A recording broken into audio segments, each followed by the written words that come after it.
Hey y'all, it's Mells with Superficial Gallery, and welcome to episode 8 of 31 Days with the King.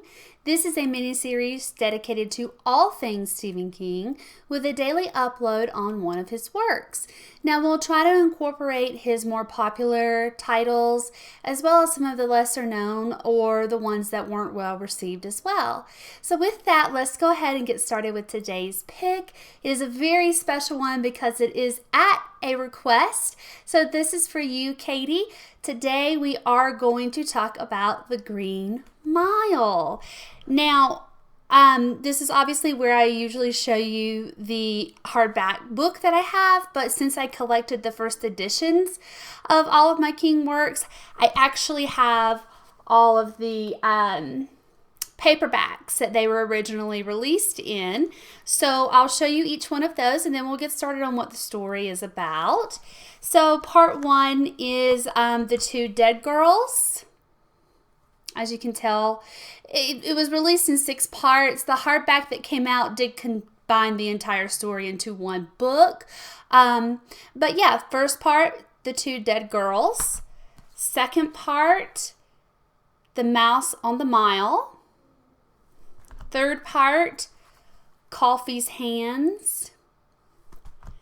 Fourth part, the bad death of Edward Delacroix. I believe that's how you pronounce it. Forgive me. I just am not all that good with names. Fifth part is Night Journey.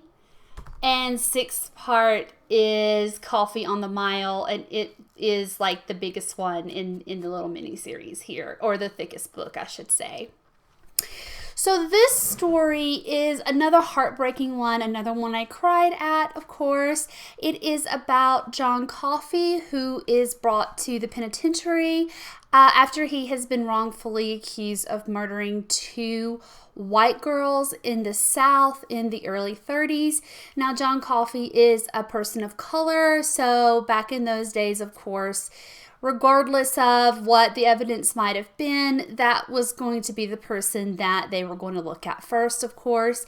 Now, the reason that they sought out John Coffey is because he was actually found with the girls already deceased. So the story goes on. It tells about him and while he's incarcerated.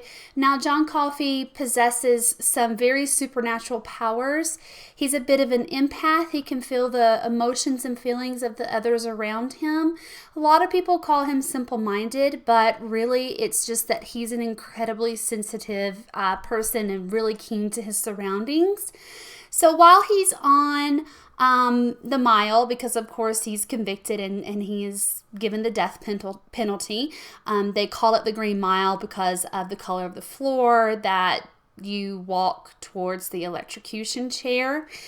It's found out that he does possess supernatural powers as well. He's able to take pain away or illnesses away from people and kind of put them elsewhere in the world. So that's a little bit of a backstory.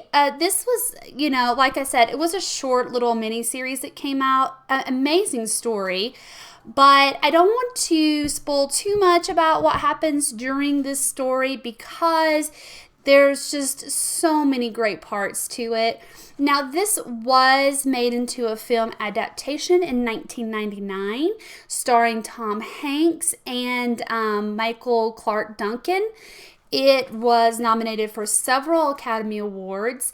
The film was directed by Frank Darabont. Now, that name should be familiar to y'all in the King universe because he actually has adapted a few other of King's works, and we'll touch on a few of those later in the month. But he did do The Shawshank Redemption. He did do The Mist, and he did The Green Mile. Maybe he did another one, and that could be escaping me at the moment. But as sort of an aside, since it is the month of horror, I guess, October, he also did Nightmare on Elm Street 3. He also did the first season of The Walking Dead, which is my favorite season of The Walking Dead. And he did part of season 2 as well. So be sure to check out that film. It is one of my top 5 Stephen King adaptations. It was very beautifully done. Again, I cried in the books and in the movie. It was very well done. And if you are lucky enough, if you don't have these in your collection, but you're lucky enough to get your hands on them, I would suggest you do so, because it's just, you know, the way that he put these out, he had not done anything like that before. A 6-part sort of like mini series kind of kept everyone on the edge of their seats until the next, you know, short little book was released. So I have a fond memory. I actually get my love of Stephen King from my mother, whom I love very dearly. And when this first came out, I have very fond memories of her just counting down until the newest one was released at the local store. And we would immediately jump in the car and run over there and get it. So it's got some sentimental value to me as well. Again, thank you, Katie, for giving a special request to do the Green Mile. I hope you've enjoyed the video.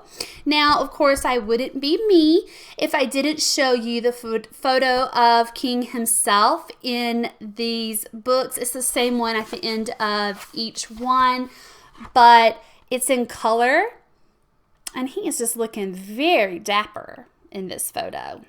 Little salt and pepper beard, full head of luscious hair.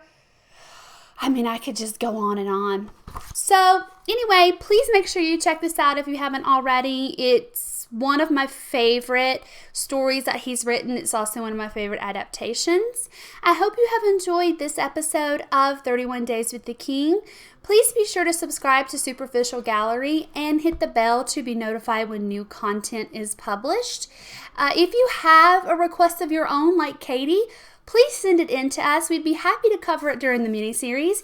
You can comment below, or you can tweet me at MellsBells84 in the Twitter sphere, and I'd be happy to cover it for you. Again, like the video, comment down below as well if you have read it and if you have watched the movie. I'm sure a lot of people have. As I stated before, it was a very popular adaptation of one of Stephen King's works. I will be back to haunt y'all tomorrow, and I hope y'all have a fabulous night. Bye. Aww.